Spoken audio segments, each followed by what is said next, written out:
How's it going, everyone? Links Forte here, bringing you my week 4 team builder, going up against my boy Mewtwo fan Nate and the New York Noibats. And so let me just start out by saying this was probably one of the most difficult team builds I've ever had. Like, the reason for that being is because on paper, like, I have such a good matchup. Like, Scylla, Goodra, and Sylveon, the three of those together, kind of like stop his team. And then there's a couple other Pokemon I could throw in there to like stop the other Pokemon. So I was just going through and I'm like, man, how do I build for this? Like, yeah, it's easy to just throw those three on a team and say boom, but it's the issue is throwing the other three Pokemon. What three Pokemon outside of those three fit together? And so it took me quite a while to like figure it all out. Like, man, I went through like 4 sheets of paper doing different teams and stuff like that, and I was just like, man, like, this should not be that difficult to build a team where, like, on paper I have such a good matchup. I'm not saying, like, you know, like, because it's a draft league, a matchup almost means nothing, because you still have to play the game. He could out team build me, and so I was just like, man, it should not be that hard to team build. But the issue was, like, I was coming up with ways he could beat me, and I started seeing my threats. So, speaking of his threats, let's just go through his team real quick. He has Mega Scissor. I had to deal with Scissor last week, so I kind of know how to play around that. The biggest problem with Mega Scissor, it's a little bit bulkier, it hits a little bit harder, so that's one of the issues. Tapu Bulu, if he brings Scarf Tapu Bulu, it could be a real problem, because first off, Tapu Bulu has very few switch-ins, and on my team, the switch-ins are like almost non-existent. Hydreigon, Scarf, Specs, Life Orb, Sub, I guess, could be a thing.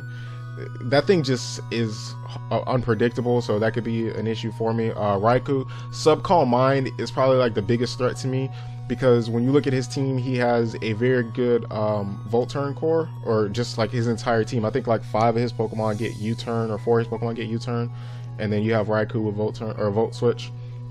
So, I mean, he could be switching around me all day, just trying to gain some momentum, trying to just see what I'm going to do. So it'll be hard to play with that.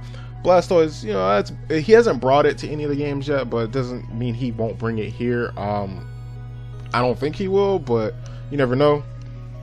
And then Mesprit, not really sure what it wants to do. It's usually mostly like a setup mon, like set up rocks, maybe get a couple hits off or something like that.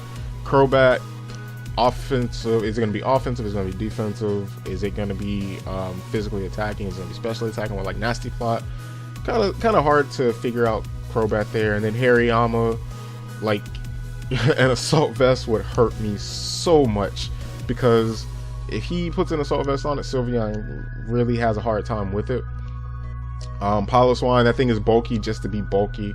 There's no reason for it to have that much bulk with an Eviolite. Typhlosion, hits pretty hard, but once you get some damage off on it, like, its eruptions are pretty useless. Or is it Lava Plume? I can't remember which one is based off of your HP stat. And then Licky Licky, he hasn't brought that to a game yet, but one of my friends in the past used a Licky Licky, and like his favorite thing to do with Licky Licky was like, was it Choice Band, or was it Natural Gem or Normal Gem Explosion? But it was painful to play against. Sorry about it, I had to take a quick drink. But anyway, let's just jump into my team with this, and then we'll try to make this team builder as short as possible. So first up, I am bringing off the bench for the first time this season, Roy Mustang, Blaziken with the Choice Scarf, High Jump Kick, Flare Blitz, Knockoff, Earthquake, max attack 172 in speed. The reason for the speed and the reason for the speed and the jolly nature. I'm sorry, I don't have my slides made up, so I'm not looking at them right now. I'm trying to do this off a Showdown, and I'm not paying too much attention. But the reason for the speed and the jolly nature is because at that point I outspeed his fastest mon, which would be the Crobat. I outspeed everything on his team and could do a lot of damage. Clicking High Jump Kick is always risky, but you don't put High Jump Kick on a Pokemon and to not click it, is what John said, and I agree with that. So I put High Jump Kick on it, and I'm gonna be clicking it if I need to. Flare Blitz hits a lot of things very, very, very hard. Earthquake is really for the Raikou, but The issue being is Raikou is protected by Tapu Bulu's grassy terrain, so it's gonna be hard trying to take care of that Raikou. Like, I'm pretty sure he's gonna bring Bulu and Raikou. But that's pretty much it. There's nothing really special about Blaziken. I mean, hopefully I can just use it as a Pokemon to scare out Tapu Bulu, catch Raikou on a switch in or something on a switch in, just hit Flare Blitz, click knockoff, get rid of items and things like that. Next up, I am bringing Keldeo Lingchow with a Sub-Calm Mindset, HP Poison, Secret Sword. I didn't really think there was a need to bring like Scald or Hydro Pump or Surf or anything like that, because the only thing that's really gonna hit, I mean, it would hit the Piloswine, but at the same time, so does Secret Sword. The Secret Sword also hits Licky Licky, so I was like, I don't really need the water move this week. And then if he's trying to predict a water move and bring in Blastoise, if he brings the Blastoise, then, you know, I sub up. At the same time, I get behind the sub if he tries to bring in Keldeo. Like, a lot of things I really can just sub up, like on a switch if I can force one. And not saying I can click Calm Mind right then and there, but I have the HP Poison to maybe bait in Tapu Bulu. I'm hoping that thing's not going to be Scarf. If it is, hopefully I'm behind a sub. Take that thing out, no problem.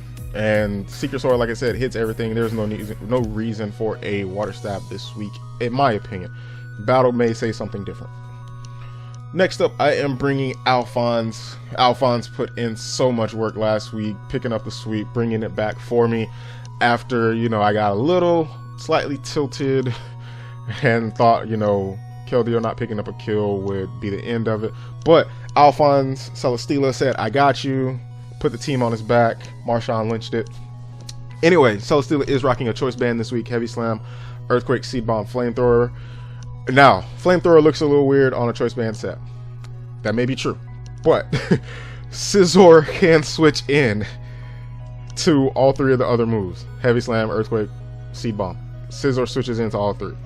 So if I can predict Scizor to come in, kind of how I did last week when Glalie was in and click HP Fire, if I can predict Scizor to come in, click Flamethrower, Scizor is gone, not an issue. Even though this is a minus special attack nature, it's perfectly fine. Perfectly fine. Forgive me for not remembering the reason for the HP in the Spadef, because I can't remember if it was that I lived a Volt Switch or a Thunderbolt from Raikou, because I don't have my notes on me. I'm so sorry, you guys. I'm a bad person, and I should feel bad. But basically, like, Heavy Slam pretty much hits everything on his team. If it doesn't OHKO it, it's an easy 2-hit KO. Seed Bomb, 2-hit KOs. Blastoise, really the main reason it's there because Piloswine gets 2-hit KO'd by Heavy Slam. Like I said, I just because I don't expect something to come doesn't mean I'm not gonna be prepared for it, because Blastoise can switch into a Heavy Slam and take it no problem. So I was like, hey, I can't allow you to just switch in for free once you see Heavy Slam. So I decided to bring Seed Bomb just to make sure. And then Earthquake, because Typhlosion can switch in once it sees Heavy Slam, and once he sees that I might be locked into it. So I kind of have to make my predictions based on all this kind of stuff. Alright, and so next up I am bringing Sylveon. Sylveon is carrying HP Fire, Hidden Power, or yeah, HP Fire, Hyper Voice, Wish, and Protect. It's physically defensive this week. I can't remember if I brought physically defensive last week because it didn't hit the field, but I'm pretty sure this set is the same one I used last week. Can't remember. But basically, again, Scizor switches in. So I have to be careful and possibly maybe 2-hit KO that thing. We'll see how that all plays out, but nothing special about Sylveon. It's just mainly here for support. And maybe I can get some hits off on Hariyama because that thing hits really hard. And next up, what would be a Fairy Steel Dragon Core without the Dragon Gudra, carrying Assault Vest, Sludge Wave, Draco Meteor, Thunderbolt, Flamethrower. I'm trying to remember the special attack. I'm trying to remember what like all my EV spreads were for. I want to say I can live one choice specs Draco Meteor from Hydreigon with the HP and the Spadef and the Assault Vest, because holy crap, Hydreigon hits hard. So yeah, I can live one hit. if he specs. So that was that, and then the rest just went into special attack, and I should be able to do whatever damage I can do. Nothing special about it. Flamethrower, Scizor, Thunderbolt, Crobat, because that thing can still hit really hard. Same with Blastoise, Thunderbolt that thing. Draco Meteor because stab and it hits hard, and then Sludge Wave for Bulu, basically. Now, last but not least, I am bringing Nidoking. Has not seen action since turn 1 of week 1. Carrying Life Orb, Flamethrower, Ice Beam, Sludge Wave, Earth Power. It just looked like it had like a really good matchup this week. So I was like, you know what, let's bring Nidoking. I felt like it had a good matchup anyway, so we'll see how that works. Because Nidoking has such a versatile moveset, it looked good on paper anyway. And I really couldn't figure out, like, for my 6th slot, what would be a good Pokemon.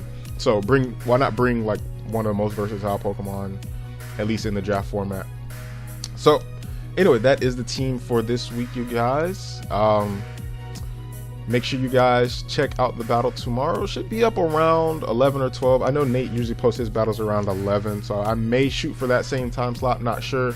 But either way, see you guys tomorrow. This is Link's Forte, and I'm out. Peace.